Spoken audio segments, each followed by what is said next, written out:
Joe Coton, the Chief Executive of Net Academies Trust. At the heart of all your schools, and you've been Chief Executive for 3 years, at the heart, is it the children? Absolutely. Our mission statement at Net Academies is for children to provide children with life-fulfilling opportunities so that they have the freedom to make choices about their future. And when I say the freedom, I mean we equip them through our curriculum with the academic and social skills to be able to go to their future and obtain the jobs that they need and be able to just add value when they're older.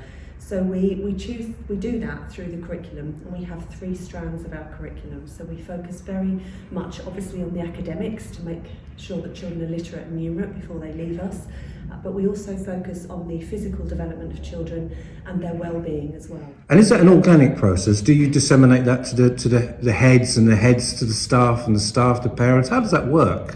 It's interesting. It's good you should say that, actually, because the great thing about being 6 schools is that we operate as a trust, but each school is unique in its own context. However, all of our heads, it's a bit like the 2 heads are better than 1 models, but we have 6 heads better than 1 in terms of the collaboration. But we sit down with our governors, our trustees, with our head teachers, with our teachers, our support staff, and we looked at, when we revisited our mission, what is it that we want to be able to give these children, and ultimately it's a promising future, as we said.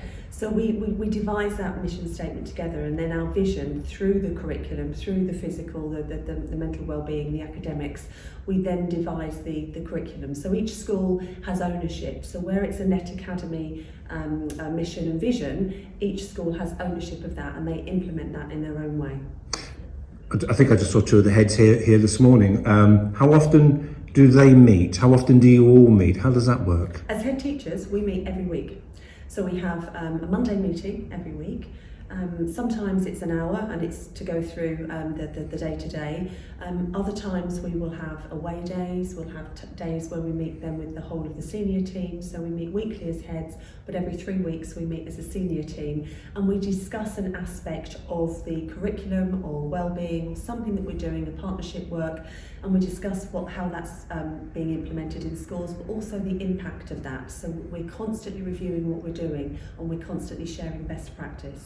If you live in Harlow or you work in Harlow, these schools, we're saying these schools, whether it's Catherine Surrounds, Abbotsweld, they all have individual personalities through its history, through its geography.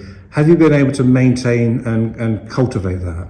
Yes, definitely, and we're very aware that each school is very different, has a very different context, very different backgrounds as some of the children. So whilst we have what we called aligned practice, and we have a common theme through our curriculum and non-negotiables that children, as I said, need to be literate and numerate, but also provided with the enrichment activities and the enrichment experiences. So we really do try and sort of make that bespoke for each school.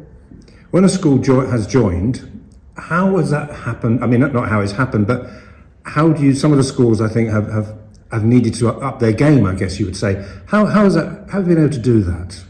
We do that by shared, we call it INSET, but essentially it's shared professional development training for teachers.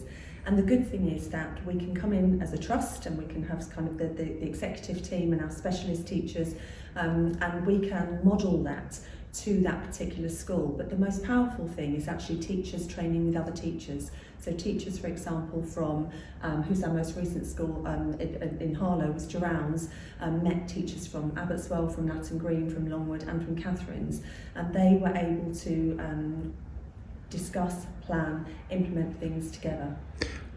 A new teacher comes in, whether it's an NQT or a teacher with a bit of service experience. What support do they get when they join your schools? We call them ECTs now, early career teachers. So this year there's a new programme out in terms of it's to have a 2-year rolling programme. Historically, they were newly qualified teachers and they were given kind of additional time for a year. But for a long time now in education, we've recognised that just because a teacher's finished their first year in teaching doesn't make them the finished article. So there's a recognised training programme now, an early careers training programme where teachers have a mentor for 2 years, they have additional training time, and that goes beyond. At Net Academies, that goes beyond. So we're constantly looking at the training and development opportunities for teachers. Are you proud of the staff?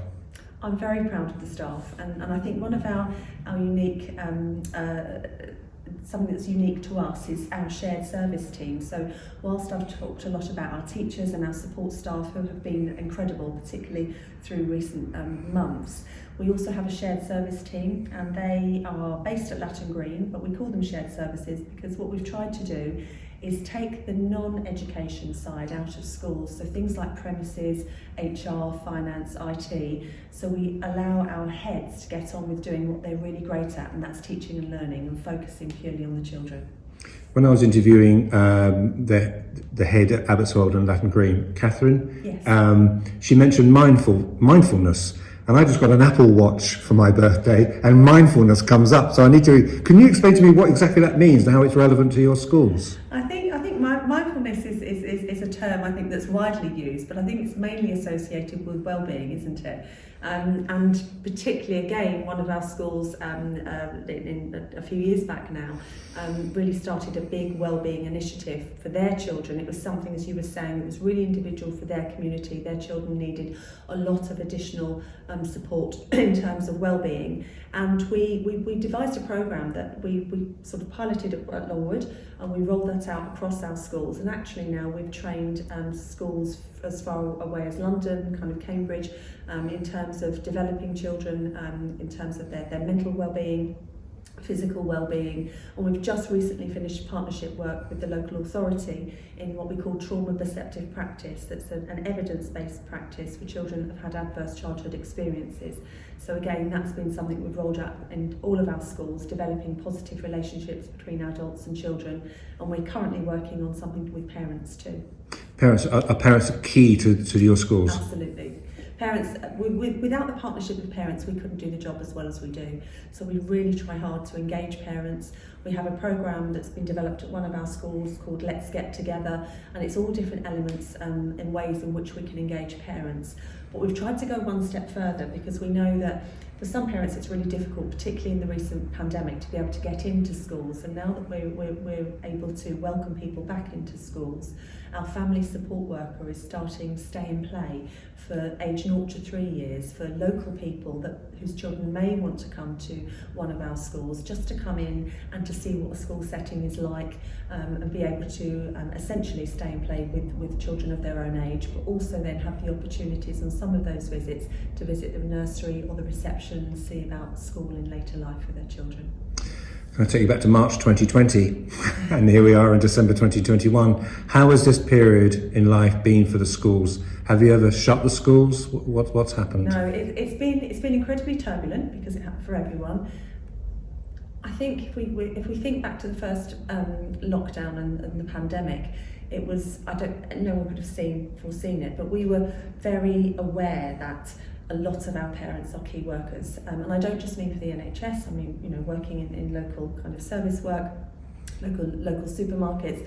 That lots of our parents were needed to carry on working. So we met with staff, and obviously said that we were staying open for key children, which was a requirement. But we did go further than that. We stayed open for holidays, for bank holidays, because obviously life doesn't stop and work doesn't stop for some parents. And we also, our vulnerable children, families that were struggling, we opened for them too. So we widened the net slightly. It wasn't just key worker children, it was children of vulnerable children as well.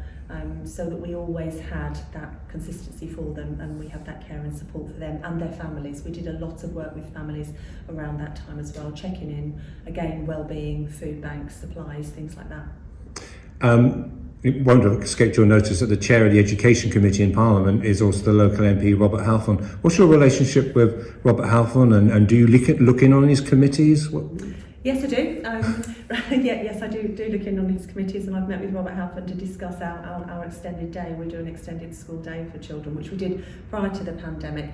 Robert champions children, so I'm happy to endorse what he says in terms of the pandemic and the lockdown and the negative effect that it's had on children, that school closure, the detrimental effect it's had on children. So I wholly support everything he's doing to keep schools open in the future, because children need to be in school.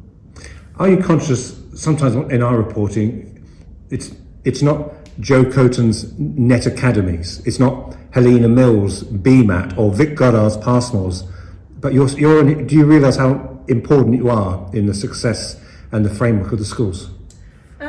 I don't look at it like that. I look at it as very much, it's a team effort. I'm very aware of my responsibility as the chief executive and the accounting officer, but that's more of a privilege, genuinely, in terms of being able to affect change on so many children, their life chances and their families. But without the team, it wouldn't just be me. So I'm very, very aware that it's the head teachers, it's the support staff, it's everyone, the shared service team that we've mentioned. It is a genuine team effort. We're closing the interview now, we're coming to the conclusion. Is there a typical day for you? For example, today, what are we, Thursday, December the 2nd? What's on the agenda for today? Interestingly, there's never a typical day. That's what people love about teaching. It's never Groundhog Day. For me today, I have a couple of meetings this morning, and then this afternoon I'm meeting with the senior team, and we've got a lady called Angie Brown who is delivering DEI, diversity, equity and inclusion training for us. So we're looking at, we look at much wider aspects in terms of how we can become a more diverse trust in terms of what we provide for the children, but also the people that come and work for us. Still enjoy your job, Jo? I love my job. I love it every day, yes.